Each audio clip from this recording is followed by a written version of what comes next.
Tapi latar belakang dari kita memilih, kita harus mengetahui itu terlebih dahulu. Dan ini yang bagi saya penting untuk dipahami oleh seluruh masyarakat Indonesia hari ini. Gitu. Lalu kita berangkat pada slide selanjutnya, kita melihat permasalahan-permasalahan bertubi-tubi. Ya. Saya sendiri di sini sebagai mahasiswa aktivis, mahasiswa dari BEMKRI, kami sering bicara tentang masalah-masalah sosial kemasyarakatan. Kemarin baru memberi tanggapan tentang keributan negara yang saya kira tidak penting, hanya meributkan tentang bagaimana cara memilih pemimpin, mau terbuka atau tertutup gitu. Sangat tidak esensial tentang negara kita hari ini. Pada masalahnya bukan pada itu. Masalahnya adalah kemampuan pemimpin untuk menjalankan amanah ketika dia terpilih. Bukan tentang apakah terbuka atau tertutup. Inilah yang menjadi bagi saya, kita mengalami penurunan karakter kepemimpinan yang begitu jauh gitu loh. Sehingga kita masih meributkan hal yang sebenarnya sangat tidak esensial untuk menyelesaikan masalah bangsa. Bukan soal terbuka dan tertutup, tetapi apakah orang yang terpilih itu dengan sungguh-sungguh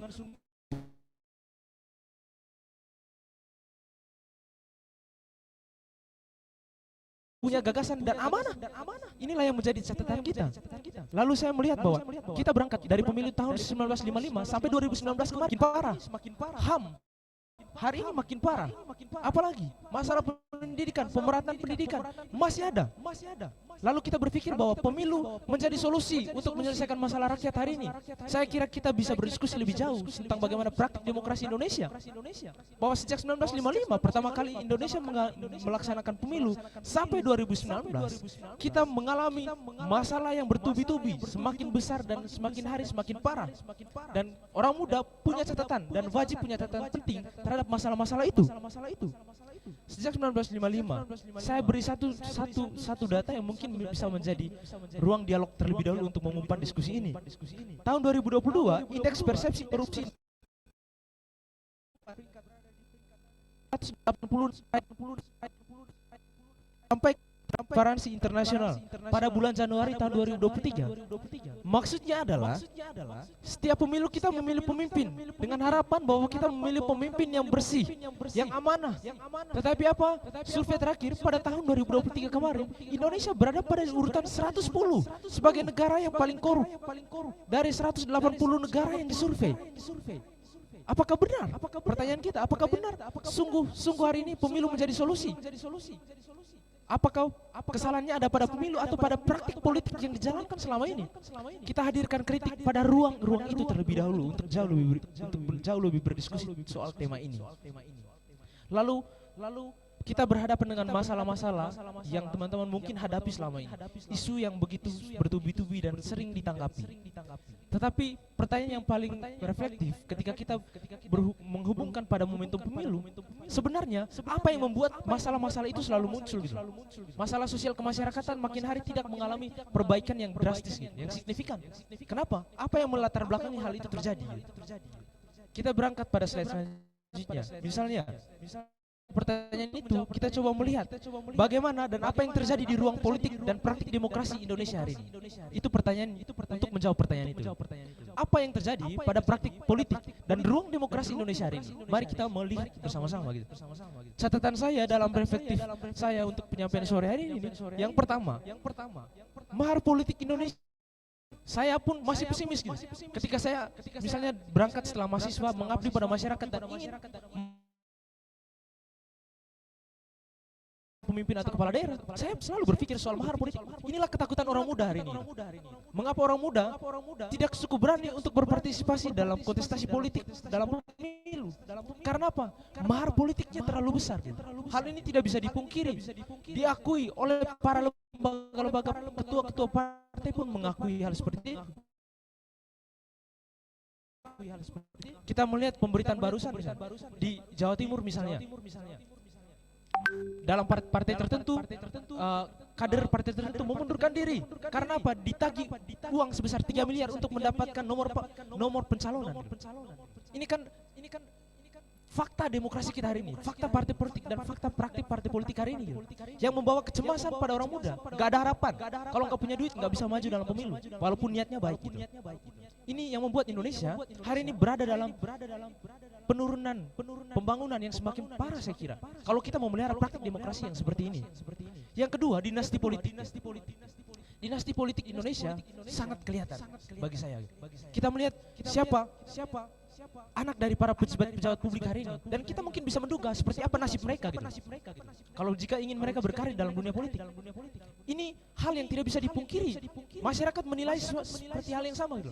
Kita bisa menduga siapa yang menjadi yang akan melanjutkan kepemimpinan atau estafet ketua-ketua partai itu gitu. Kita bisa menduga itu gitu. Karena apa? Dinasti politik Indonesia sangat kuat gitu. Selalu tidak jauh dari hubungan kekerabatan.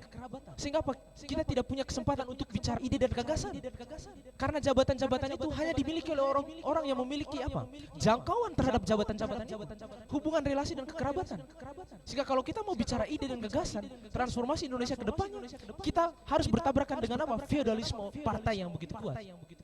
Kemarin kita ribut soal bicara terbuka dan tertutup. Saya bayangkan kalau kemarin disampaikan bahwa pemilu dilaksanakan dengan sistem tertutup, saya mungkin bisa berefleksi bahwa kekacauan akan semakin besar dalam dunia Indonesia pada hari ini, terutama dalam pembangunan dan kebijakan pemimpin-pemimpin yang terpilih melalui sistem tertutup yang dengan situasi demokrasi Indonesia hari ini ya, seperti hari ini. Dengan catatan bahwa saya punya optimis bahwa ketika ke depan mengalami perbaikan, mungkin di pemilu selanjutnya bisa dilaksanakan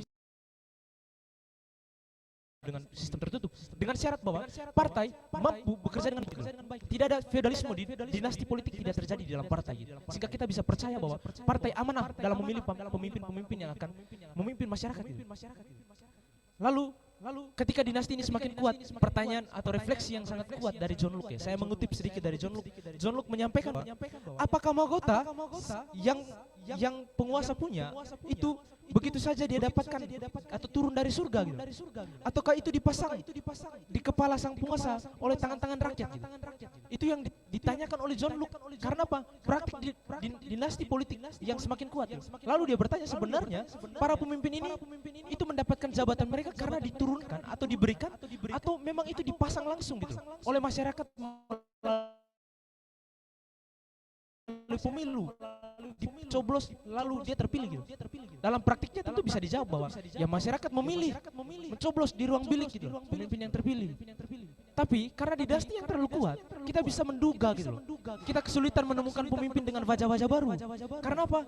Yang menjadi punya kesempatan besar dalam kontestasi politik yang lebih tinggi adalah orang-orang yang dekat dengan figur-figur atau pemimpin politik tertinggi. Dalam artian ini punya relasi yang jauh. Dan ini tentu hubungan kekerabatan. Itu yang saya kira tentu menjadi refleksi kita dan praktik ruang demokrasi Indonesia hari ini. Yang ketiga adalah persekongkolan pebisnis dan pemerintah ya. Teman-teman, kita melihat bahwa siapa menteri-menteri yang hari ini menjabat dalam kabinet pemerintahan hari ini. Mereka adalah yang memiliki kelapa sawit di Kalimantan. Mereka adalah yang memiliki tambang di Papua. Mereka adalah yang memiliki tambang-tambang di Kalimantan gitu. Menjadi menteri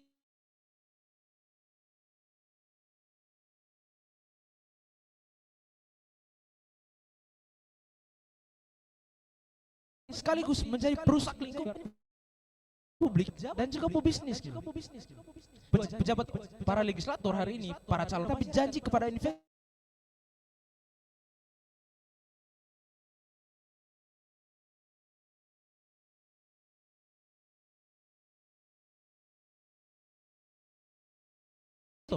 yang akan membiayai biaya politik mereka. Janji mereka kepada masyarakat, mereka akan menyelesaikan masalah kemiskinan.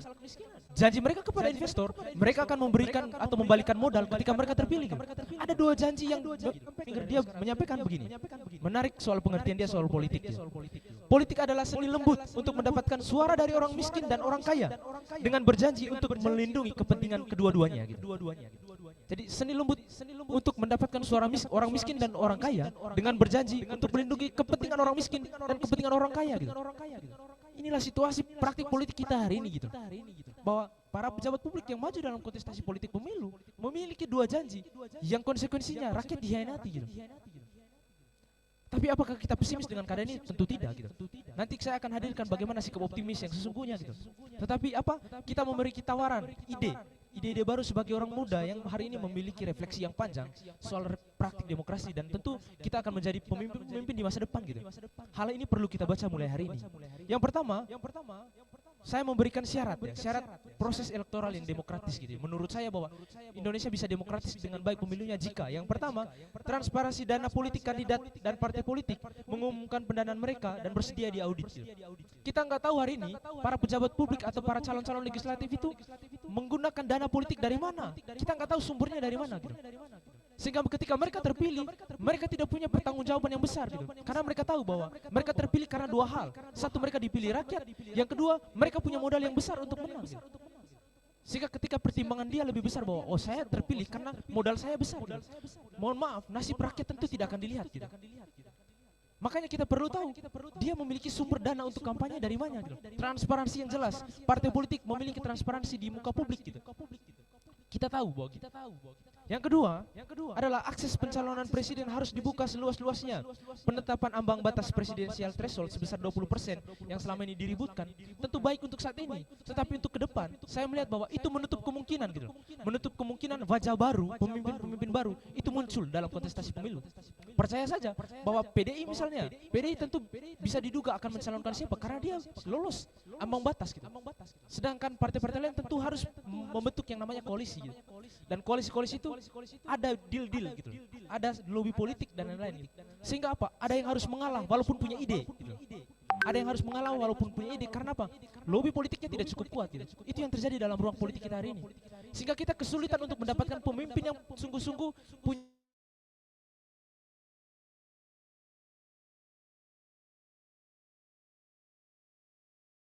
hati nurani dan punya gagasan gitu. Walaupun nggak punya duit, karena nggak mungkin gitu. Inilah sikap pesimis kita. Wah, kamu nggak bisa menang dalam kontestasi pemilu, bertarung walaupun ini independensi lembaga penyelenggaraan pemilu gitu. Nah, ini menjadi penting bagi kita, dan tentu kehadiran KPU dan Bawaslu juga penting untuk mendapatkan perhatian kita bahwa kita perlu menyoroti bahwa dan kita berharap bahwa lembaga penyelenggara pemilu itu independen dalam menjalankan tugas untuk melaksanakan pemilu tahun 2024. Agar apa? Yang menjadi wasit sungguh-sungguh adil gitu. Kita teman-teman mungkin bisa melihat video-video dari review para pemimpin di luar negeri gitu. Pemimpin luar negeri mereview pemilu di Indonesia, menyampaikan bahwa di negara lain hasil pemilu bisa diketahui setelah 1 jam misalnya, setelah 1 jam pemilihan gitu. Sedangkan review terhadap Indonesia, hasil pemilu itu bisa diketahui sebelum masa pencoblosan. Kita udah tahu siapa yang terpilih. Ini adalah kritik besar, dan bukan saya yang sampaikan, tetapi ini diamati oleh dunia internasional. Karena praktik politik Indonesia gitu. Itu yang menjadi tawaran saya gitu, untuk kesempatan pada sore hari ini. Tapi ketika kita melihat banyak masalah, pertanyaan selanjutnya, apakah mungkin nggak ada harapan terhadap praktik demokrasi Indonesia, terutama dalam pemilu tahun 2024? Tentu saya harus bilang kita punya harapan besar dalam pemilu tahun 2024. Karena apa? Satu, 61% suara orang muda. Gitu ya. Saya pikir mungkin bisa ketika hari ini orang muda mampu berkonsolidasi dengan kuat, dan mengusung satu calon orang muda, saya yakin bisa jadi presiden. Kita lihat apa yang terjadi juga pada negara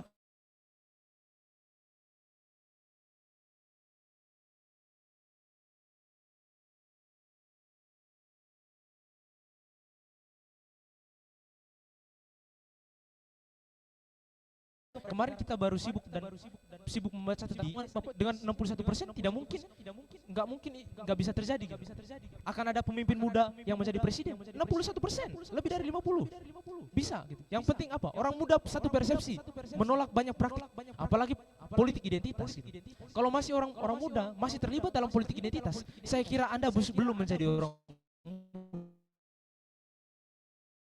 masih apa istilahnya, mengkampanyekan gitu, mengkampanyekan memilih calon tertentu karena apa? Ras, agama gitu loh. Saya kira itu sangat tertinggal gitu loh.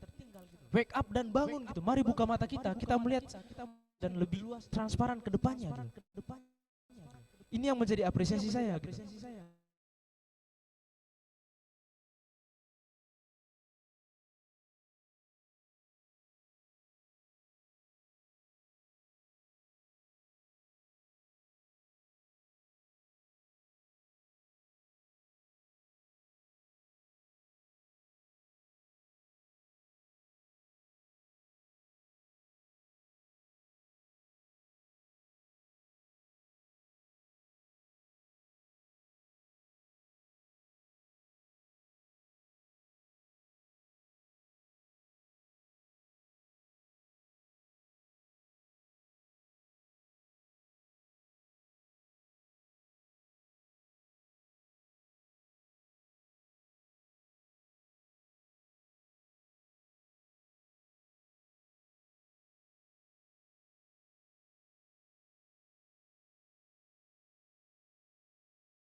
dulu terus kawin ya di tempatnya Pak Wawan ini ya. Jangan pada saat RIH kejadian dulu pemilu di tahun 2019 ada kejadian di 17 kita itu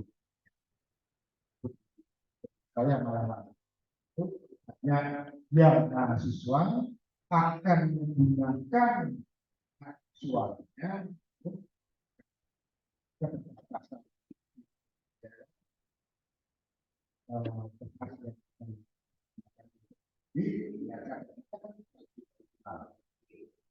ya. Ini dengan harapan pengalaman di tahun 2019 kita siapkan ada tes khusus apa di rekan-rekan mahasiswa menggunakan suaranya ya di TPS kampus-kampus yang sudah disiapkan. Mari kita sukseskan pemilu di tahun 2024 ya dengan gerakan cerdas memilih. Rekan-rekan mahasiswa ini yang namanya mahasiswa paha itu kan ya kan yang sudah ya mahalnya siswa orang yang belajar cerdas mulai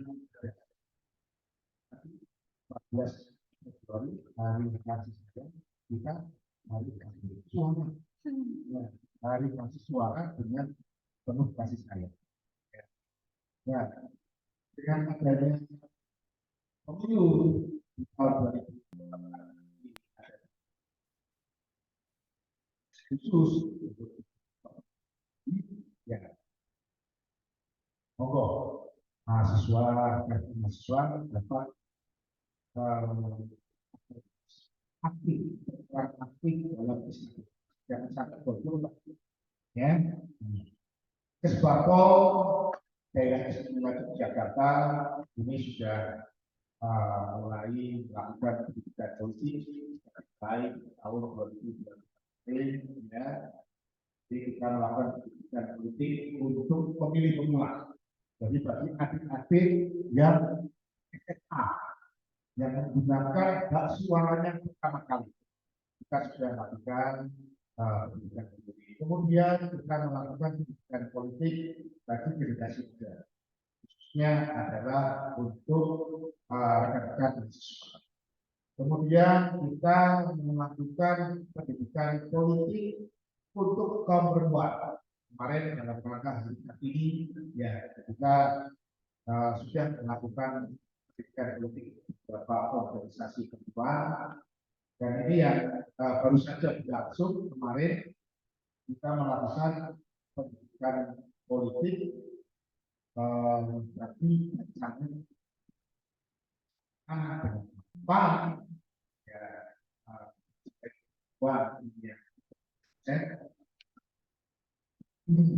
ya. Nah, dengan harapan pemilu ini ya tidak hanya dominasi oleh kaum laki-laki, tapi juga ada bersama juga kaum perempuan yang aktif menggunakan suara. Tadi sempat kita ngobrol-ngobrol, perempuan misalnya terjadi dengan tadi masalah sumur, sumur. Dengan adanya gerakan pendidikan politik ini strategi mulai kita gaungkan kaum perempuan harus menggunakan suaranya lebih ya itu juga kemarin kita jadikan langsung ya yang apa kaum perempuan banyak lebih aktif ya dan untuk generasi muda ini kosan kolaborasi gagasan ini sangat apa ini istilahnya yang sangat luar biasa ya untuk menggunakan generasi muda aktif bergerak menggunakan di harapannya ini dari Spako generasi muda, yaitu para mahasiswa yang merantau dapat aktif menggunakan suaranya. Jangan menjadi ya jangan menyalahgunakan suara ya sekarang tahun 2000. Mungkin itu yang bisa kami.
Sejahtera untuk kita semuanya, yang terhormat dan yang kami banggakan, para narasumber yang sudah luar biasa, ada dari Kesbangpol, Wawan dari KPU, dan terutama adalah generasi milenial. Kalau kami bertiga ini adalah generasi kolonial gitu ya. Enggak tua, enggak tua, hanya senior saja. Bedanya tipis lah gitu ya. Yang terhormat yang juga kami banggakan dari teman-teman yang sudah hadir pada sore hari ini. Tentu hari ini saya senang sekali bisa diundang di acara Garda Institute ini ya, gagasan yang sangat luar biasa menurut saya, apalagi kemudian berbicara terkait dengan pemilih mahasiswa rantau gitu ya. Tentu ini kalau tema yang sangat menarik kepada pengalaman 2019, tentu keterlibatan kita bagaimana Pak Banggar menyampaikan bahwa di dekat rumah beliau ada para generasi itu yang lari ke sana lalu ke sini karena mencari suara yang tersebut. Tentu ini harus menjadikan pembelajaran yang luar biasa bahwa bagi lembaga yang berwenang untuk melakukan pengawasan dalam setiap penyelenggaraan pemilu serta ini dalam artian kecepatnya serentak 2024, maka salah satu hal yang dilakukan adalah menjadikan pembelajaran 2019 sebagai bagian dari yang strategi pengawasan ke depannya. Nah, bahwa itu sesuai dengan untuk melakukan identifikasi terhadap pencegahan yang dia bisa diupayakan mitigasi terhadap hal-hal yang berpotensi. Nah, salah satunya adalah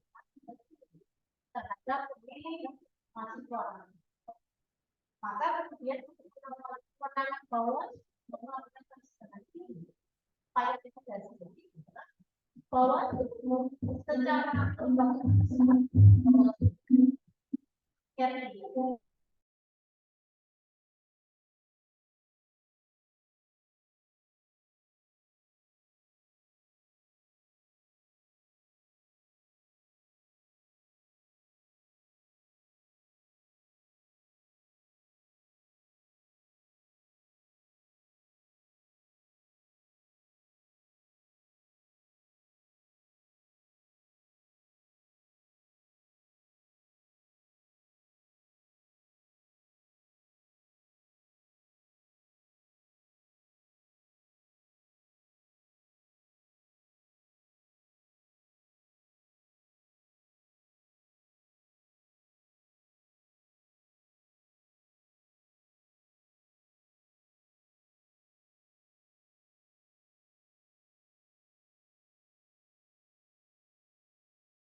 Indonesia harus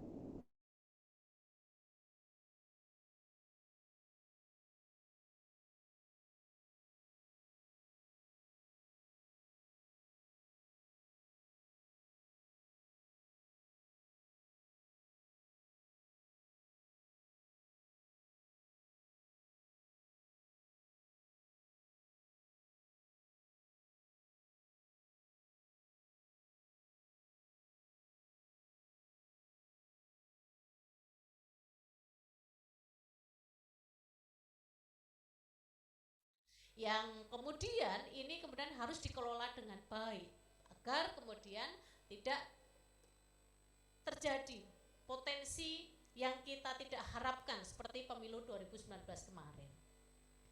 Maka kemudian yang dilakukan Bawaslu adalah ada baseline nih gitu ya. Indeks kerawanan pemilu itu kita pakai sebagai baseline untuk melakukan upaya-upaya agar kemudian bisa memitigasi bersama. Jogja harus menjadi terdepan. Lokalitas, local wisdom menjadi modal sosial kita bersama untuk bersama-sama menjaga Jogja yang kita cintai ini atau daerah istimewa Yogyakarta yang kita cintai ini. Maka Bawaslu DIY melakukan berbagai upaya. Dari baseline ini kemudian dilakukan identifikasi terhadap lokasi-lokasi atau tempat-tempat di DIY ini yang berpotensi terhadap tadi itu rawan akan hak pilih ya. Salah satunya adalah asrama-asrama mahasiswa, kampus-kampus, lapas, nanti Mas Wawan akan banyak menyampaikan itu. Tetapi salah satu yang lain adalah kalau di Sleman itu misalnya adalah Rusunawa, apartemen, dan akan ada potensi terkait hak pilih ini. Nah, dari identifikasi itu kemudian kita akan melakukan pengawasan. Salah satu dalam pengawasan itu kemudian kita akan memberikan himbauan gitu ya kepada KPU gitu ya sebagai penyelenggara teknis agar di dalam melaksanakan mengakomodir hak pilih dari warga negara ini yang sudah memenuhi kriteria ini, maka kemudian satu, taat prosedur. Yang kedua, menjaga akurasi. Ya. Nah, kemudian proses untuk bagaimana mengakomodir ini tentu KPU tidak akan bisa sendiri. KPU harus selalu untuk bersama-sama, entah jemput bola, entah sosialisasi bersama dan lain-lain, dan itu sudah dilakukan bersama juga dengan Bawaslu begitu ya. Sering kalau ada KPU pasti ada Bawaslu. Maka kemudian bersama-sama untuk menjaga, untuk dengan dilakukannya pengawasan dalam setiap proses penyelenggaraan. Salah satu tahapan yang kita awasi secara intensif itu adalah tahap penyusunan data pemilih dan daftar pemilih ini, begitu. Yang saat ini sudah sampai kepada persiapan untuk penetapan DPT di tingkat kabupaten dan kota. Nah, bagaimana kemudian akomodir terhadap hak pilih ini? Setelah identifikasi sudah tahu, surat himbauan juga sudah, sosialisasi juga sudah dilakukan. Kemudian apalagi? Tentu Bawaslu dalam setiap proses ini akan selalu bersama-sama sanding data. Ada satu, pengawasan melekat. Yang kedua, melakukan uji petik di tempat-tempat yang tadi sudah kita identifikasi dengan baseline dari indeks kerawanan dari pemilu ini. Kemudian dari situ kita memberikan saran perbaikan kepada KPU. Kita menemukan data-data sanding, salah satunya lagi adalah kita juga membuka posko pengaduan masyarakat. Nah, terkait posko pengaduan masyarakat ini yang kemudian menjadi salah satu basis data bagi Bawaslu untuk memberikan saran perbaikan ataupun memberikan masukan kepada masyarakat dalam mengawal hak pilih ini. Bahwa pemilik republik ini itu adalah rakyat. Maka satu pemilih itu sangat-sangat berharga karena dengan mengakomodir artinya adalah kita memberikan hak dasar kepada rakyat ini untuk menyatakan kedaulatannya. Maka kemudian langkah selanjutnya sebagai strategi adalah Bawaslu bersama-sama dengan KPU tadi ya, data ini kan kemudian harus diakomodir. Ya, data diakomodir dengan kita menyampaikan kepada jajaran kita, KPU bersama dengan jajarannya Bawaslu, sanding data. Di lapangan misalnya ya, oh ada apa istilahnya, pemilih yang kemudian sudah meninggal, oh yang belum masuk dan lain-lain. Data yang kemudian di tingkat contoh di Sleman contohnya ya, tingkat Panwascam dengan tingkat PPK. Nah itu kemudian adalah duduk bersama sebagai bagian dari bagaimana menjaga mengawal hak pilih ini. Kemudian di dalam setiap proses yang dilakukan oleh Bawaslu dalam pengawasan ini juga apa istilahnya, melakukan sosialisasi kepada kantong-kantong misalnya ke pasar, itu bagian dari sosialisasi kawal hak pilih. 3T, tertinggal, terluar dan terdalam gitu ya. Kalau kita bicara tentang DIY, apakah masih ada? Kalau bahasa saya mungkin bukan 3T ya, tetapi kemudian tempat yang unik gitu. Contoh ya, misalnya di sini itu adalah ada namanya di Gunung Kidul itu kan Kampung Pitu. Itu kan tempatnya luar biasa itu ya. Saya juga baru pertama kali ke sana. Tetapi ketika kemudian kita uji petik ya, ada beberapa prosedur yang kemudian memang perlu untuk kita ingatkan kepada kawan-kawan gitu ya. Misalnya terkait dengan tadi itu lokasi tempat TPS-nya. Karena ini hanya 7 KK gitu ya, tentu saja perlu dipertimbangkan bagaimana para lansia ini kemudian untuk memilih dan lain-lain. Ini walaupun hanya sekian pemilih, tetapi ini adalah pemilik republik juga. Nah, hal-hal begini yang juga salah satunya adalah disabilitas, salah satunya adalah juga apa istilahnya kelompok rentan ya, ada perempuan miskin, ada dan lain-lain lah ya, ada yang masuk pada kelompok-kelompok minoritas ini. Nah, tentu ini yang kemudian akan menjadi strategi pengawasan dari Bawaslu untuk memastikan para pemilih bisa diakomodir dalam daftar pemilih tetap nantinya. Nah, ini yang kemudian harapannya bisa memitigasi hal-hal yang potensinya terjadi di tahun 2024 di bulan Februari atau 14 Februari ini. Nah, tentu PR ini tidak akan bisa dilakukan hanya mengandalkan kepada penyelenggara saja, KPU, Bawaslu. Tentu pemerintah, mahasiswa, media massa, organisasi masyarakat sipil perlu untuk bersama-sama bergandeng tangan untuk menjaga, untuk mengawal masyarakat, rakyat yang sudah punya kriteria sebagai pemilih ini kemudian bisa diakomodir hak pilihnya. Bawaslu tidak akan pernah bisa sendiri, selalu harus bersama dengan rakyat. Maka kemudian slogan Bawaslu, bersama rakyat awasi pemilu, bersama Bawaslu tegakkan keadilan pemilu. Adil menjadi salah satu kunci, karena menjadi pemilih itu adalah dengan diakomodir itu bagian memberikan keadilan kepada masyarakat sebagai pemilik dari republik ini. Dengan kontribusi ke depannya akan memilih yang kemudian sesuai dengan harapan dia akan memberikan kesejahteraan untuk dirinya ke depan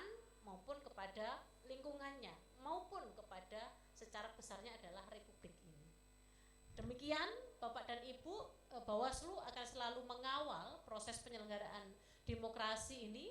Bawaslu akan selalu bersama rakyat untuk bersama-sama mengawal demokrasi yang damai, berintegritas, bermartabat di DIY ini.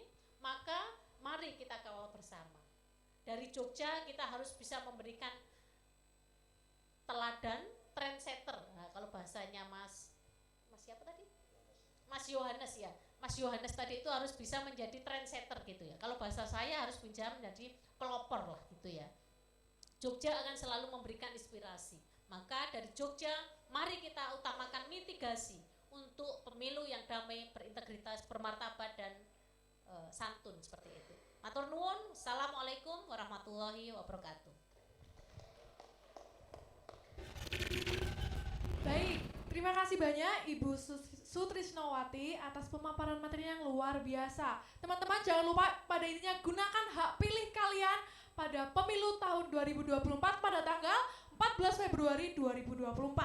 Oke, selanjutnya kita akan mendengarkan yang terakhir dari Bapak Wawan Budianto SAG MSI, Ketua Divisi Perencanaan Data dan Informasi KPU Daerah Istimewa Yogyakarta tahun 2018 sampai dengan 2023. Dengan karir jabatan yaitu Ketua KPU Kota Yogyakarta dan beliau pernah S1 Fakultas Dakwah IAIN dan S2 Magister Studi Islam Universitas Muhammadiyah Yogyakarta. Kepada Bapak Wawan dipersilahkan. Terima kasih Mbak, saya ikut-ikut pembicara sebelumnya, ikut duduk gitu ya. Baik, bismillahirrahmanirrahim. Assalamualaikum warahmatullahi wabarakatuh. Selamat sore dan salam sejahtera untuk kita semuanya. Salam di atas segala salam. Ya, saya hormati para narasumber, ada Bu Wati, Pak Bagas dan Mas Yonas ya, dari rekan-rekan Garda Institute dan audiens semuanya, baik yang hadir di Taman Komunikasi ini maupun yang hadir melalui aplikasi Zoom. Kalau dilihat dari pembicara-pembicara sebelumnya, mungkin karena saya pembicara yang paling berbobot jadi ditaruh di belakangnya. Jangan berpersepsi berbobot itu yang lain ya, berbobot karena memang berat badannya memang jadi mungkin karena paling berbobot jadi diberikan yang terakhir itu. Berbobot maksudnya berat badannya paling besar itu. Intermezzo saja, mohon maaf, bukan untuk apa-apa. Baik, saya ingin mengutip apa yang disampaikan oleh Buya Safi'i Ma'arif di sekitaran akhir atau awal tahun 2020 ketika beliau masih sugeng. Kita datang mewawancarai beliau, kita minta pandangannya tentang demokrasi. Beliau menyampaikan memang demokrasi itu bukan atau sistem yang sempurna, namun demokrasi itu yang paling baik ya. Jadi kalau tadi Mas Yonas menyampaikan beberapa catatan terkait dengan implementasi demokrasi, yaitu salah satunya melalui pemilu tadi, ya saya kira itu bagian dari upaya kita untuk tetap menjaga bahwa sistem yang memang tidak sempurna ini tetap bisa berjalan dengan baik di negeri kita ini dan perlu kita rawat dengan tentu saja melalui berbagai macam evaluasi dan perbaikan. Dan perbaikan itu bisa dilakukan oleh siapapun, termasuk peran-peran dari kelompok muda. Tentu sangat kita nantikan untuk terus juga menyuarakan berbagai hal terkait dengan politik, berbagai dengan demokrasi dan pemilu.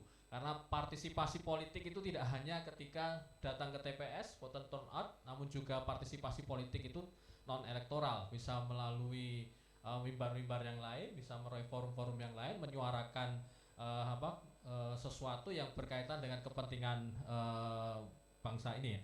Bahkan kalau kita lihat sekarang anak muda memiliki saluran yang sangat luar biasa, saluran media massa berupa media sosial yang bisa digunakan untuk memperkuat ya, membranding gagasan-gagasan yang dimiliki dalam rangka memberikan penguatan-penguatan agar demokrasi yang kita jalankan ini semakin menjadi yang lebih baik lagi ya. Secara umum saya kira itu kemudian ketika kita berbicara tentang pemilu ya, sebagai penyelenggara pemilu di mendekati tanggal 20-21 Juni ini saya sedikit agak risau sebenarnya. Saya agak risau sebagai penyelenggara pemilu di DIY, itu agak sedikit risau karena apa? Karena pada tahap koordinasi hingga kemudian kita menetapkan daftar pemilih sementara hasil perbaikan awal kemarin di bulan yang lalu Mei di tingkat kabupaten kota, kita itu baru bisa mengcover sekitar 18.000 pemilih dari non KTP Kota Yogyakarta yang terdiri dari mahasiswa, santri, kemudian juga warga binaan di lapas dan di rutan. Ini sebuah angka yang saya kira bagi kami penyelenggara pemilu yang memiliki catatan, memiliki data terkait dengan pemilih yang menggunakan hak pilih dari tempat asal itu sekitar 52.000 pada saat pemilu 2019 dan kemudian sekitar 25.000 di pemilu 2024 tentu masih galau bahasa sekarangnya. Wah ini padahal beberapa langkah sudah kita tempuh, upaya-upaya sudah kita tempuh, namun kelihatannya masih bertepuk sebelah tangan. Jadi kalau kayak lagunya Dewa 19 mungkin ya itu ya, cinta bertepuk sebelah tangan ya. Ada upaya yang masif yang sudah kita lakukan, namun karena keterbatasan kewenangan tentu tidak bisa mengcover seluruhnya. Di akhir Desember 2022 kami pernah mengundang kurang lebih 60 kampus yang ada di DIY. Memang belum semuanya Pak Bagas, karena kalau semuanya 151, namun identifikasi awal yang kita lakukan, kita mampu mengundang kurang lebih 60 kampus baik besar kecil ya. Saya tidak membedakan besar kecil, namun potensial pemilih itu kan di situ. Ketika di akhir Desember 2022 itu kita mengundang sekitar 60 kampus, kita bisa mengidentifikasi kurang lebih 288.000 sekian student body.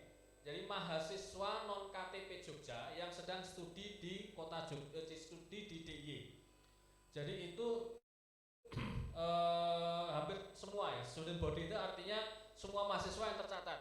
Ya, baik itu yang cuti, baik itu yang sedang libur atau apa istilahnya di kampus itu ya. Tapi secara umum student body itu mahasiswa yang kita minta datanya, mahasiswa non Jogja, non DIY yang berKTP non DIY yang ada di masing-masing kampus. Dari 65-an kampus yang kita undang, itu kita bisa mencatat angka 288.000 sekian. Kami punya catatannya.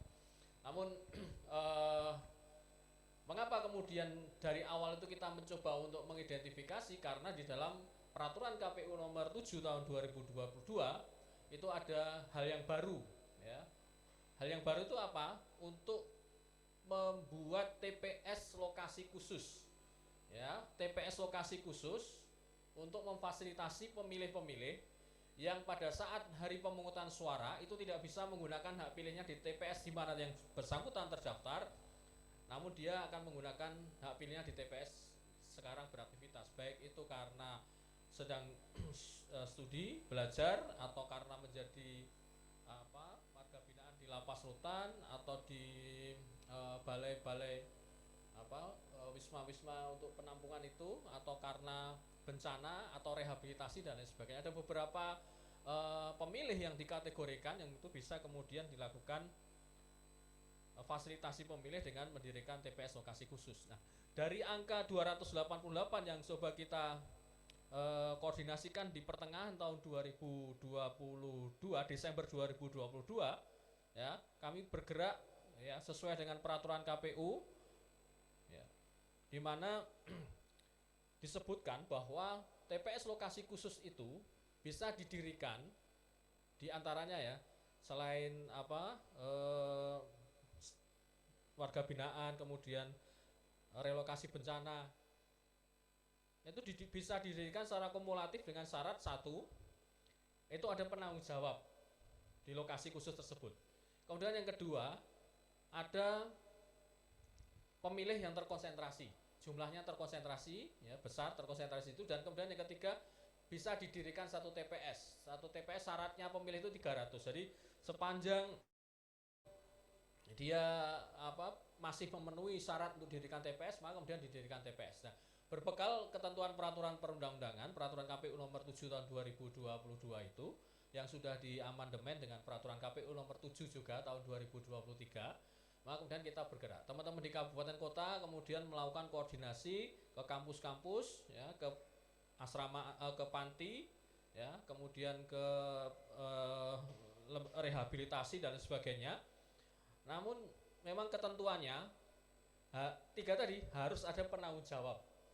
Nah, yang penanggung jawab ini ya tidak semuanya, tidak semua kampus kemudian memberikan respon sesuai siap, ya, kemudian secara internal mengumpulkan daftar mahasiswanya sebagai pemilih, ya di beberapa kampus, ya, kemudian disampaikan kepada KPU. Nah, ketika kampus itu berkenan untuk menjadi penanggung jawab di TPS tersebut dan kemudian menyerahkan daftar pemilihnya, maka oleh KPU kemudian itu dimasukkan menjadi kategorisnya menjadi pemilih di TPS lokasi khusus. Nah, TPS lokasi khusus itu, dan alhamdulillah sudah 85, meskipun saya masih H2C itu ya, harap-harap cemas itu ya. H2C. Karena melihat potensi yang tadi besar, 288.000, realnya di tahun 2019 itu 52.000. Artinya ketika angka 18.000 itu disandingkan dengan para pemilih A5 dulu sebutannya A5 ya, itu baru berapa persen, separuhnya tidak ada, baru sekitar 40% dari angka 52.000. Tentu ini menjadi sesuatu yang merisaukan kami sebagai penyelenggara pemilu. Namun begini, kawan-kawan semuanya, meskipun daftar pemilih tanggal 20 dan 21 nanti ini akan ditetapkan dan kemudian baru 85 TPS lokasi khusus yang ada di kampus-kampus di pondok dan lain sebagainya. Namun kemudian tidak berhenti bahwa kemudian kalau tidak masuk di TPS lokasi khusus tidak bisa menggunakan hak pilihnya di ini. Masih ada pintu yang lain. Pintunya namanya pintu pindah memilih. Kalau dulu namanya pakai A5 tadi yang sering disebutkan. A5 ini. Jadi masih dibuka ruang, ya, untuk menjadi pemilih pindah TPS tadi. Sebenarnya sama. Pemilih di lokasi TPS khusus dengan pemilih pindah A5, pindah memilih itu sebenarnya sama. Karena pemilih di TPS lokasi khusus itu surat suaranya akan disesuaikan dengan dapilnya. Kalau dari luar DIY tentu dia hanya mendapatkan 1 surat suara untuk pemilu presiden. Sama dengan pemilih pindahan A5 tadi. Kalau dia dari luar DIY dia hanya mendapatkan surat suara untuk pemilu presiden saja. Ini ketentuan peraturan undang-undangannya, jadi tidak bisa ditawar lagi karena undang-undang menyebutkan kalau pindah dapil itu disesuaikan surat suara yang diberikan kepadanya. Sehingga ya kalau tadi misalnya Mas Johannes tadi, Johannes itu dari Manggarai menjadi pemilih di catur tunggal misalnya, maka dia hanya akan mendapatkan 1 surat suara untuk pemilu presiden, wakil presiden saja. Ketentuannya memang seperti itu. Ya, jadi tapi paling tidak dengan memilih presiden dan wakil presiden itu kan sudah mewakili suara kawan-kawan semuanya, ya. Karena undang-undang memang bunyinya harus disesuaikan dengan dapil yang direpresentasikan tadi, ya. Nah, sama, jadi surat suara yang diberikan di TPS lokasi khusus dengan A5 itu sama, 1 surat suara kalau beda dapil. Hanya saja pemilih di TPS lokasi khusus itu lebih terjamin surat suaranya karena DPT, dia masuk dalam DPT. Dia masuk dalam DPT sehingga surat suaranya terjamin karena surat suara itu dicetak berdasarkan DPT plus 2% cadangan. Jadi yang masuk lokasi khusus itu aman surat suaranya. Jadi kenapa kemudian saya itu agak gelisah, risau karena belum semua. Saya itu dulu mencoba teman-teman untuk dia mendorong bergerilya melakukan apapun untuk, pernah kami mengundang kampus, pernah kami mengundang BEM, termasuk organisasi ekstra mahasiswa, ekstra kampus, ya, termasuk PMKRI juga pernah kita undang di salah satu forum gitu, ya. Itu upaya-upaya yang kami lakukan termasuk rekan-rekan mahasiswa dari KPMDI, ya, pelajar mahasiswa daerah. Namun ya ternyata ada problem tersendiri tadi dari aspek penanggung jawab, tidak semua dari aspek mahasiswanya itu juga belum semua, entah kurang belum ngeh karena mungkin karena masih lama, ini masih lama. Tapi kan kami bekerja itu dibatasi oleh waktu, ya. Sehingga baru 85 TPS yang bisa kita dirikan. Itu pun kami sudah bersyukur meskipun masih deg-degan juga. Nah, karena kenapa deg-degan? Karena yang A5 tadi itu belum dijamin surat suaranya. Dia hanya akan menggunakan 2% cadangan dari surat suara yang setiap TPS. Konsekuensi dari pola seperti ini akan sama kembali polanya seperti 2019. 2019 itu saya di Kelurahan Catur Tunggal ini menghadapi ratusan bahkan ratusan mahasiswa yang ada di Kelurahan Catur Tunggal. Pertama datang ke kantor KPU DIY, kemudian saya datang ke Catur Tunggal, terus sampai saya masuk ke TPS di beberapa sampai yang di bawah jembatan layang itu untuk melakukan proses fasilitasi menarik surat suara yang sisa itu, untuk memfasilitasi kalangan teman-teman mahasiswa. Ya. Sebenarnya KPU pada waktu pemilu 2019 kemarin, awalnya kami membuka posko itu mencatatkan angka 45.000 pemilih mahasiswa. 45.000 itu sudah kita sebar, kita tata di setiap TPS, ada di Catur Tunggal, Condong Catur, Maguwo dan lain sebagainya, kita sebar. Kalau dari sisi tersebarannya itu kami memprediksi ini cukup. Karena kita sebar, 45.000 itu kita sebar. Ya, 45.000 berdasarkan H-7 sebelum pemungutan suara.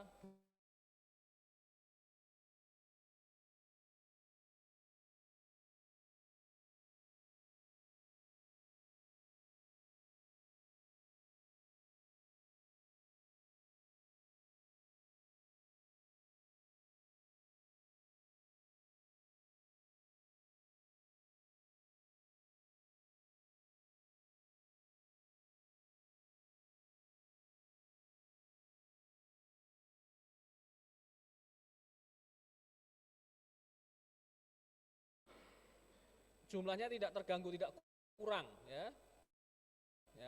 Mungkin di setiap TPS hanya akan ada 5, ada 4, tapi tersebar di seluruh desa, di seluruh kecamatan atau bahkan antar kecamatan. Konsekuensinya seperti itu. Kalau tidak seperti itu maka tidak cukup surat suaranya.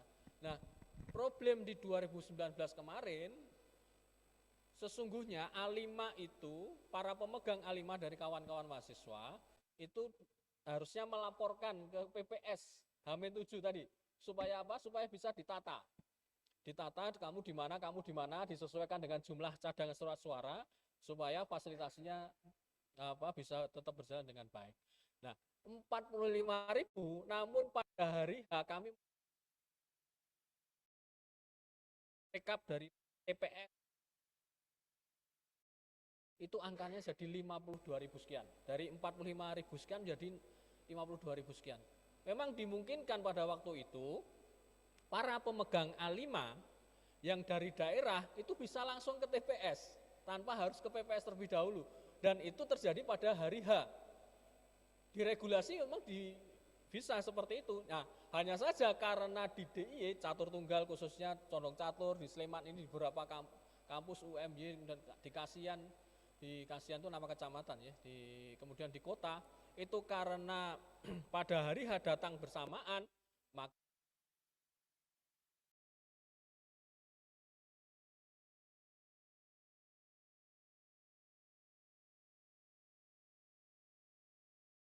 pada hari yang kemudian tidak melaporkan dulu karena memang dilaporkan terlebih dahulu, kami tidak bisa melakukan mitigasi, tidak bisa melakukan identifikasi, sehingga terjadilah kekrodetan itu. 6.000 itu sah, itu memenuhi syarat sebagai pemilih A5. Hanya saja karena di DIY ini jumlahnya besar, kalau mungkin jumlahnya tidak besar, mungkin tidak akan menjadi masalah. Tapi karena jumlah akan menjadi kredit itu tadi. Sehingga ini yang saya kira perlu juga dipahami oleh kawan-kawan mahasiswa. KPU akan terus berusaha untuk memfasilitasi hak pilih kawan-kawan mahasiswa supaya tadi partisipasi politik menjadi pemilih atau voter turnout ya pada saat pemungutan suara itu bisa berjalan dengan baik. Soal partisipasi politik yang lain silahkan melalui mimbar-mimbar yang lain, melalui media sosial juga bisa, tapi tentu dengan cara-cara yang sesuai dengan ketentuan peraturan perundang-undangan. Itu yang bisa saya sampaikan kawan-kawan semuanya. Intinya ada 2 cara untuk menjadi pemilih di DIY. Pertama tadi melalui TPS lokasi khusus yang mungkin waktunya sudah kita tutup, cut off, karena besok 20-21 sudah ditetapkan DPT. Kemudian yang kedua melalui mekanisme pindah memilih. Pindah memilih itu nanti setelah atau pasca DPT sampai ke H-7 sebelum hari pemungutan suara. Namun kami berharap kerjasama dari kawan-kawan semuanya, ketika sudah pegang A5, tolong datang ke PPS, tolong datang ke kelurahan PPS untuk melaporkan, saya punya A5, tolong saya diberikan nomor TPS-nya supaya bisa ditata. Kalau jumlahnya sedikit mungkin nggak apa-apa langsung ke TPS, namun kalau jumlahnya besar, ini perlu kita organisasi, kita perlu tata supaya fasilitasi surat suara itu bisa berjalan dengan baik. Saya kira itu yang bisa saya sampaikan, ada kurang lebihnya mohon maaf. Assalamualaikum warahmatullahi wabarakatuh. Baik, terima kasih banyak Pak atas pemaparan materinya. Baik, langsung saja kita masuk ke sesi tanya jawab. Sesi tanya jawab ini akan dibuka 3 pertanyaan dari teman-teman yang hadir di sini bisa mengajukan pertanyaan dan pastinya juga teman-teman yang ada di Zoom bisa mengajukan pertanyaan juga. Kebetulan sudah ada 2 pertanyaan, Pak, Bu, Mas. Saya bacakan. Yang pertama dari Aryono, Universitas Sanata Dharma.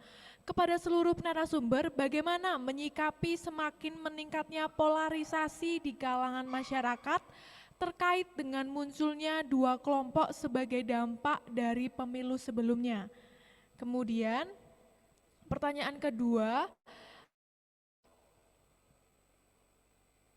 apakah dalam pemilu 2023 akan ada pelanggaran dari sila-sila Pancasila atau mengamalkan Pancasila sebagai dasar NKRI bukan pilar? Dari Bapak Eri Ratmanto, Koordinator Komunitas Pancasila Dasar NKRI bukan pilar.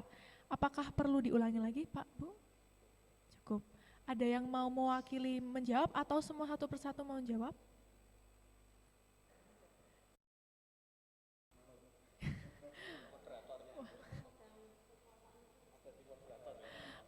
Baik, mungkin pertanyaan pertama bisa langsung ke dari Kesbangpol ya Pak, monggo. Ya. Paksa berdiri, enggak apa-apa. Lukir ini. Baik, pertanyaan pertama dari Mas Aryono ya tadi ya, dari Sadar adanya dua kelompok ya. Saya kira untuk pemilu di tahun 2024 ini pemerintah sudah berupaya semaksimal mungkin ya untuk menyelenggarakan pesta demokrasi. Ya, dengan harapan nanti penyelenggaraan ini semuanya dapat berjalan lancar. Ya. Karena Jogja ini idenya termasuk tinggi, indeks demokrasi Indonesia, bukan Ikatan Dokter Indonesia, bukan. Hari Jumat kemarin kita sempat melakukan rapat dengan BPS terkait dengan ID, ya, untuk di Jogja ini naik. Karena tadi kita miniaturnya Indonesia, ya, umpamanya Bawaslu. Nah, ini Bu Wati, kalau mau melakukan pengawasan seluruh provinsi atau seluruh DIY ini bisa selesai. Tapi kalau provinsi lain mau melakukan pemeriksaan seprovinsi mungkin bagi ya tugas karena lokasinya jauh-jauh. Nah, dengan adanya istimewanya Jogja ini, harapannya besok pemilu ini dapat berjalan dengan tertib ya, khususnya di daerah istimewa Yogyakarta dan secara garis besar untuk di Indonesia. Kemudian terkait dengan tadi Pak Eri, ya pelanggaran dari Pancasila. ya ini namanya pesta demokrasi ya, dengan harapan tidak ada lagi penyimpangan dari apa yang sudah di Pancasila ya, ada 5 pasal ini ya, 5 sila ini ya, jadi acuan ya untuk harapan rakyat Indonesia. Boleh dikatakan salam Pancasila ya, salam Pancasila harus jawab dengan salam Pancasila juga. Saya ulangi, salam Pancasila, salam Pancasila. Nah ini, jadi sudah tidak ada lagi nanti pelanggaran yang menyimpang dari Pancasila, karena ya tadi di dalam sila-sila Pancasila itu juga sudah dituangkan di dalam pelaksanaan nanti pesta demokrasi yang akan kita selenggarakan pada tanggal 14 Februari di tahun 2024 nanti. Mungkin itu ada tambahan yang lainnya, monggo, atau dari Bu Wati, Pak Wawan.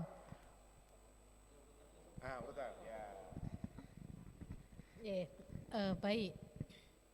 Yang pertama, terkait polarisasi masyarakat ya, seperti kita tahu, kembali lagi adalah belajar dari pengalaman penyelenggaraan pemilu serentak 2019 ya, bahwa terkait polarisasi masyarakat ini menjadi PR yang luar biasa. Kita tahu sekali, kita merasakan dampaknya yang luar biasa, bahkan bisa saja kemudian sampai saat ini itu ada beberapa yang masih bahasanya istilahnya merasakan dampak itu. Nah, bagaimana dengan pemilihan pemilu ya, pemilu maupun pemilihan serentak 2024 nanti? Apakah polarisasi masyarakat ya itu juga menjadi bagian dari tantangan dalam penyelenggaraan pemilu pemilihan serentak 2024? Tentu jawabannya iya. Maka kemudian tentu ini kita harus secara arif dalam memaknai, apalagi kemudian dari awal tadi disampaikan, Jogja itu miniaturnya Indonesia. Semua suku ada di sini, semua agama ada di sini, semua suku agama ras di sini, bahasanya seperti itu. Ini yang kemudian harus kita dorong bersama, harus kita mitigasi bersama agar polarisasi ini kemudian tidak menjadi salah satu alat gitu ya yang dipakai kemudian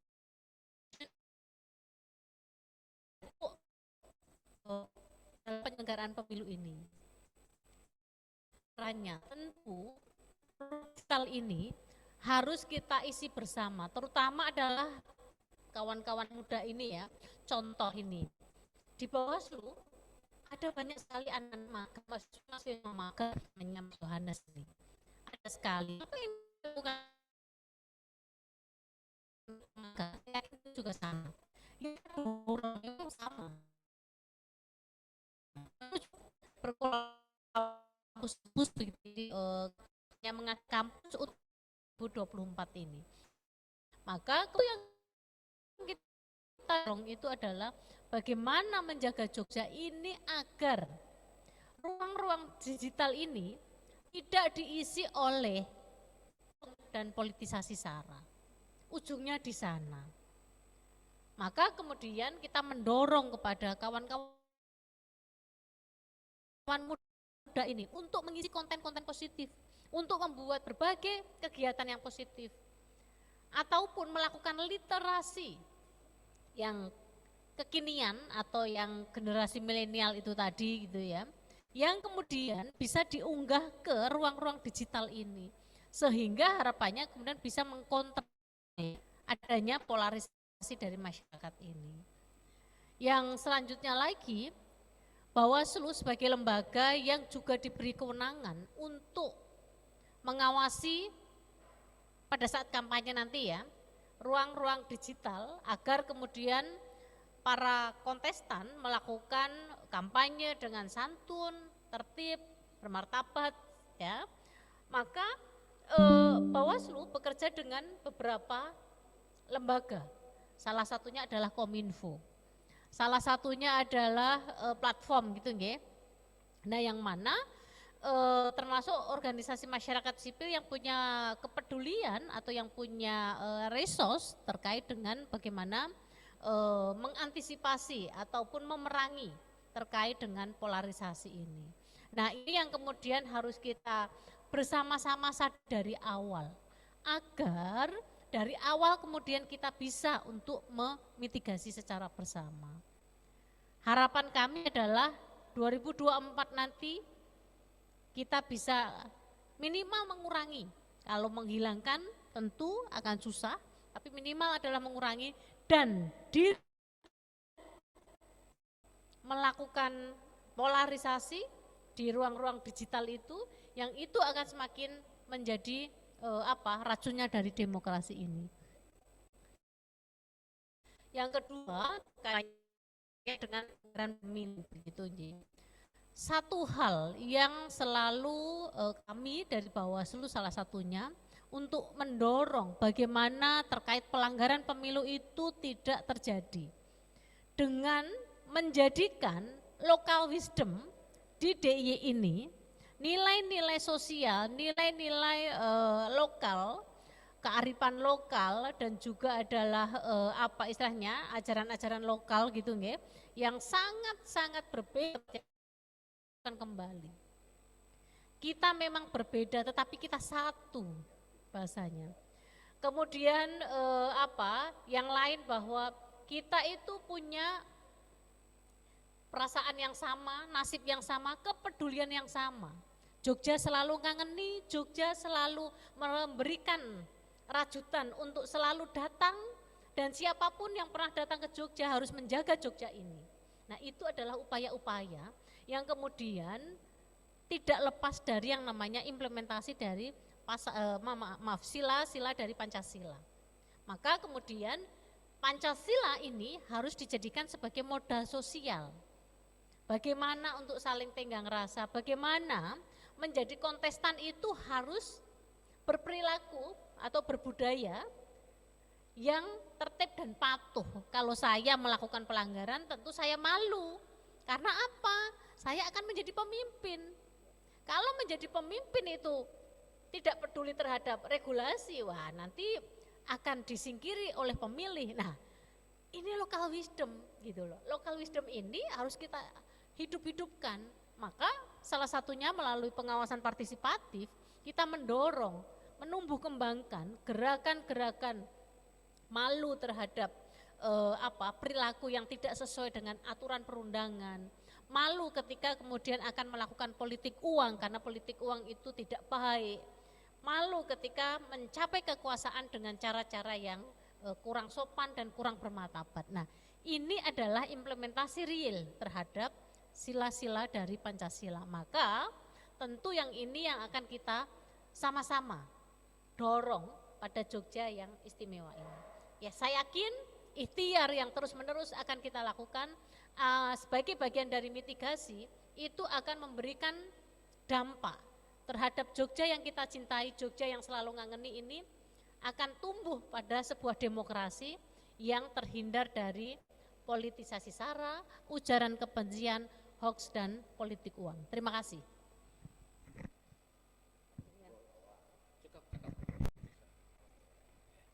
Agak miring gini. Nah.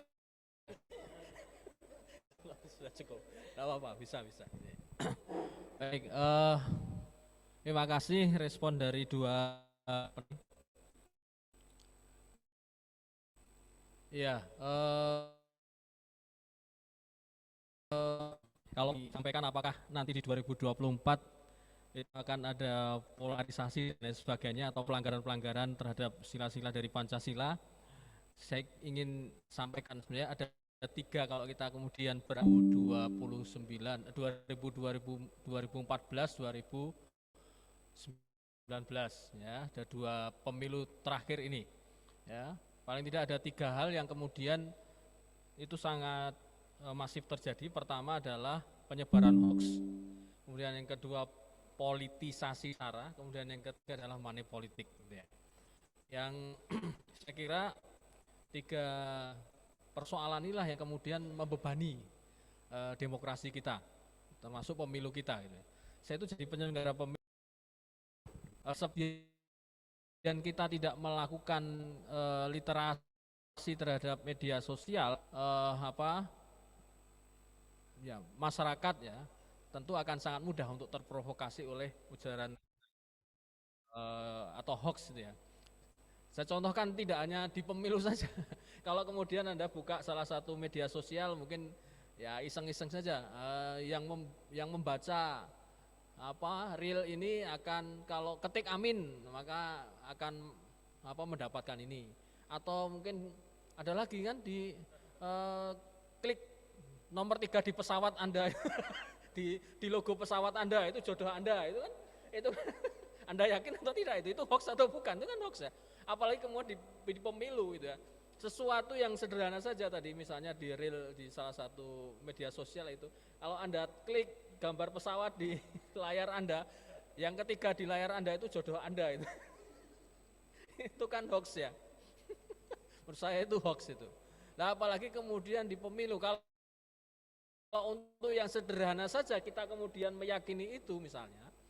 Nah, apalagi kemudian informasi-informasi yang kemudian disampaikan, meskipun itu sebuah informasi yang keliru, namun karena dilakukan secara berulang-ulang, terus-terus disampaikan, seolah-olah itu menjadi sebuah kebenaran. Ini kan zamannya zaman itu ya, zaman post-truth itu ya, ketika ya kurang lebih maknanya ketika informasi itu terus disampaikan secara berulang-ulang, masif dan banyak itu ya, seolah-olah itu diyakini sebagai sebuah kebenaran. Sehingga kalau kemudian tidak ada literasi kepada pemilih kita, untuk penggunaan media sosial, untuk kemudian sama-sama kita menyuarakan untuk turn back hoax misalnya ya, saya mengutip istilahnya dari kawan dari Mavindo itu ya.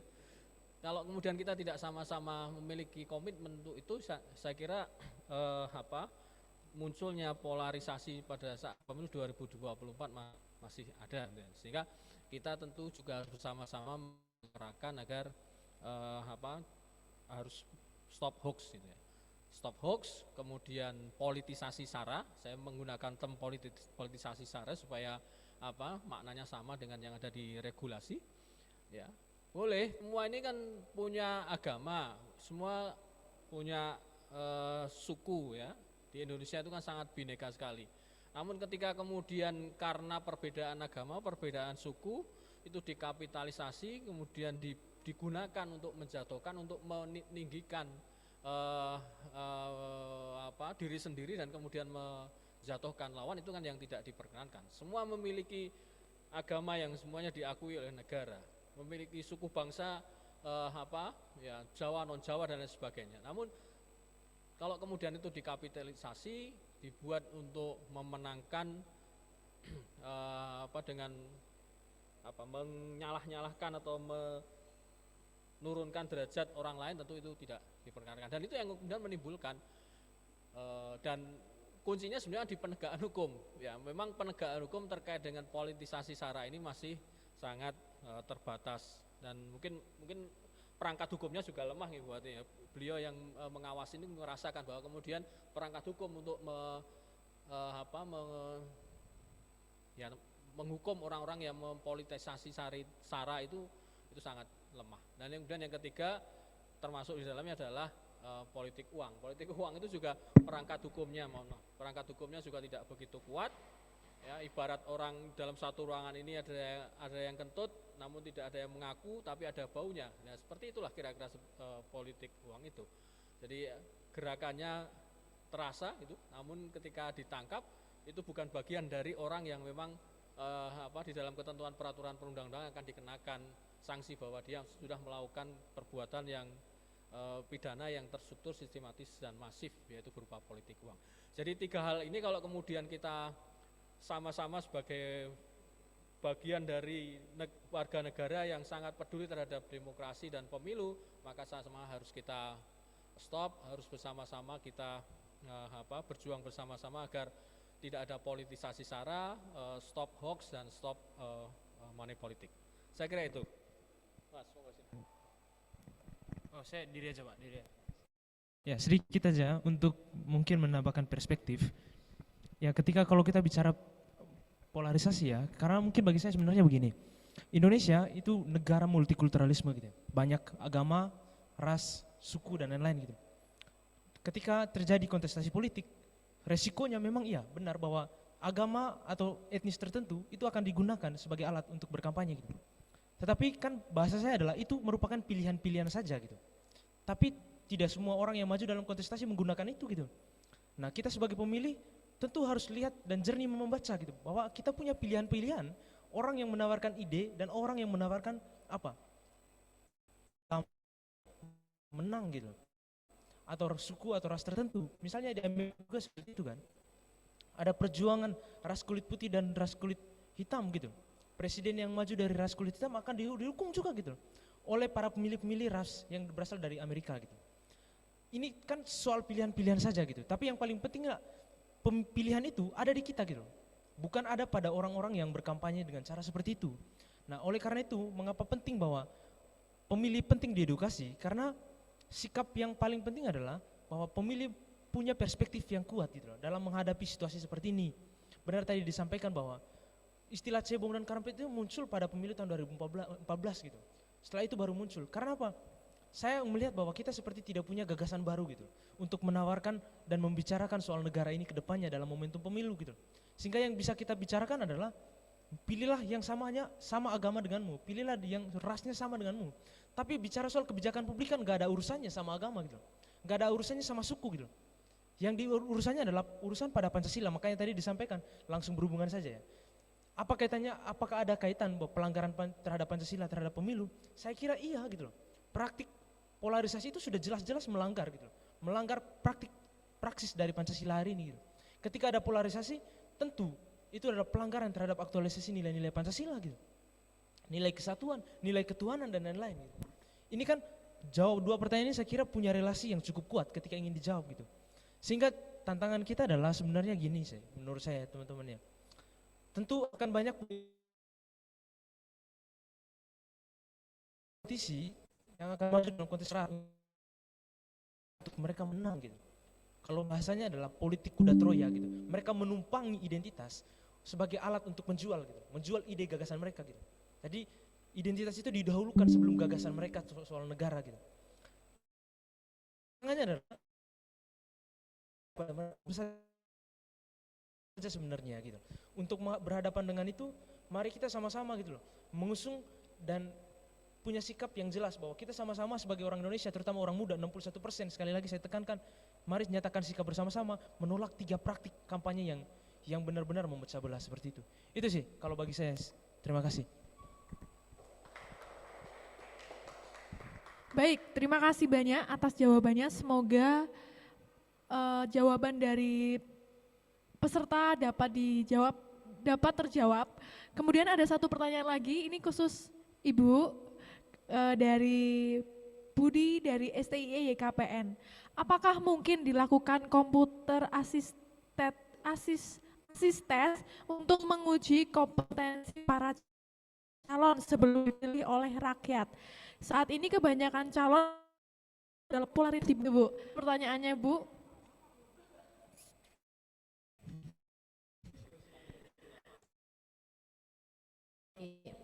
Terima kasih. Ya. Ya, saya jawabannya udah dijawab Mas Wawan ini kan. Sebetulnya apa istilahnya? Ada syarat dasar yang memang sudah ditentukan oleh regulasi ya. Dan itu yang kemudian harus dilakukan oleh kami para penyelenggara gitu ya. KPU, Bawaslu gitu. KPU sebagai menerima berkas-berkas atau prasyarat itu, kalau Bawaslu pasti memastikan bahwa berkas-berkas itu sesuai dengan prasyarat kan begitu ya. Maka kemudian kalau ditanya bagaimana usulan gitu kan, kayak semacam usulan ini sebetulnya. Salah satu untuk meningkatkan, memastikan bahwa bacalek atau yang akan menjadi pemimpin di kontestasi ini punya kompetensi tertentu. Apakah kemudian perlu kayak kalau untuk menjadi penyelenggara itu kan ada namanya tes CAT juga gitu ya, tentang isinya adalah ilmu kepemiluan. Maka kalau yang masuk pada passing grade gitu, maka akan bisa lanjut. Kalau enggak ya enggak juga gitu kan. apakah bisa gitu kan? Kita ini kan sistemnya berbeda ya.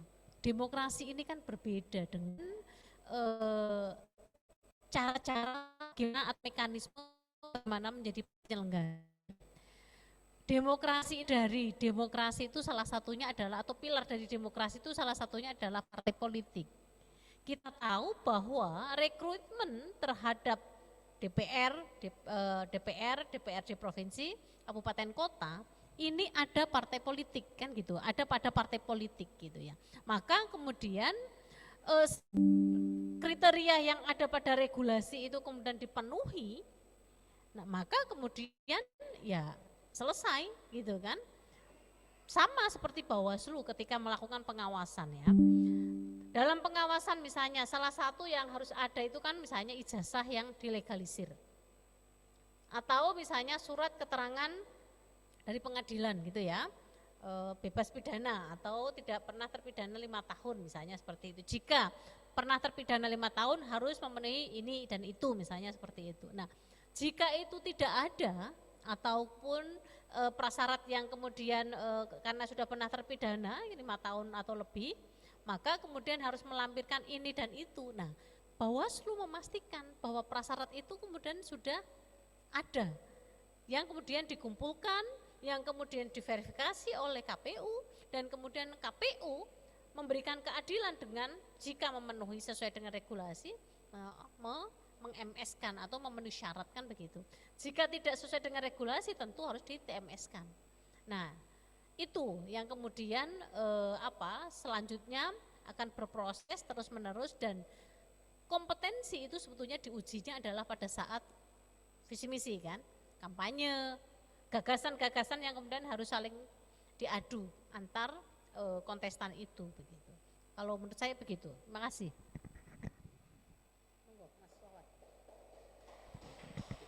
Ya, saya sedikit saja. KPU itu bekerja sesuai dengan ketentuan peraturan perundang-undangan. Saat ini tidak ada ketentuan untuk membuat sebuah tes bagi calon anggota DPR, sehingga tidak dilakukan oleh KPU. Tapi kalau kemudian nanti suatu saat ada atas desakan masyarakat, ya, kemudian di dalam undang-undang itu dirubah misalnya, untuk menjadi calon anggota DPRD harus melalui proses CAT tadi. Nah, itu baru KPU bisa menindaklanjuti.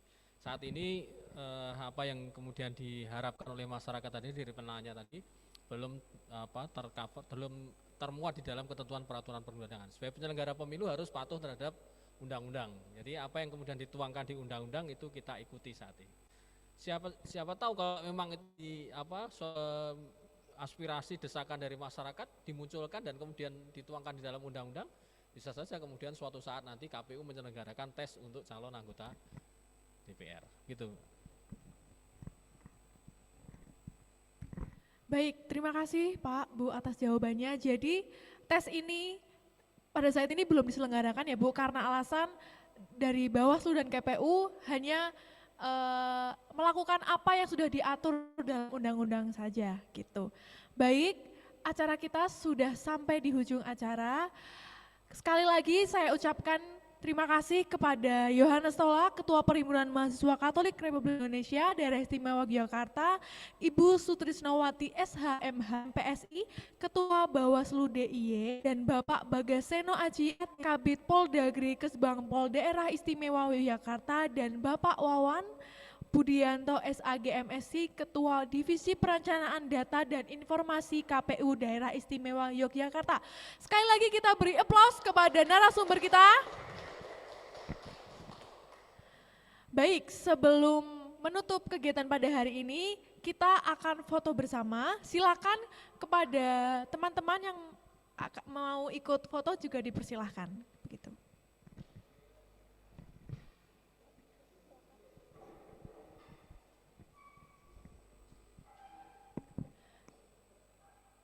Yuk, mari kita foto bersama dengan narasumber. Siapa tahu ilmu-ilmunya kan transfer ke kita ya.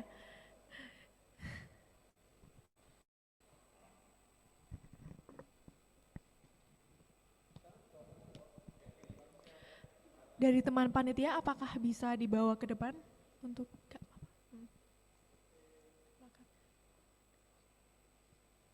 Sebentar menunggu plakat. Langsung.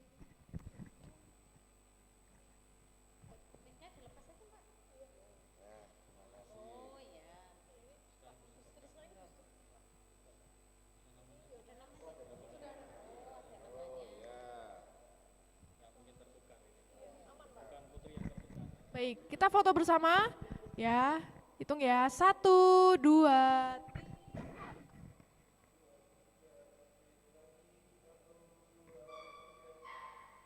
Salam Pancasila. Oke, salam Pancasila ya semuanya. Oke, yuk. Dihitung dari fotografer.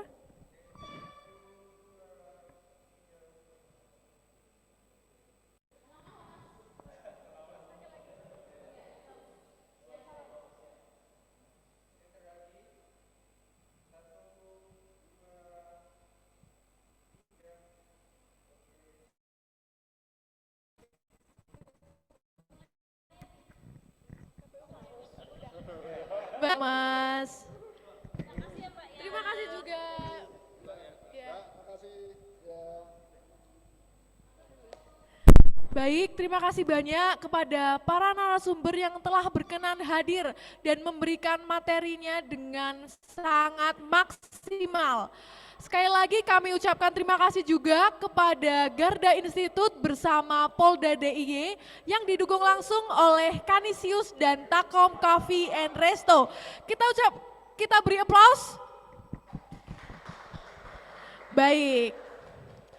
Kepada teman-teman yang sudah hadir baik secara offline maupun online, kami juga ucapkan terima kasih atas waktunya, atas partisipasinya dalam kegiatan kolaborasi gagasan.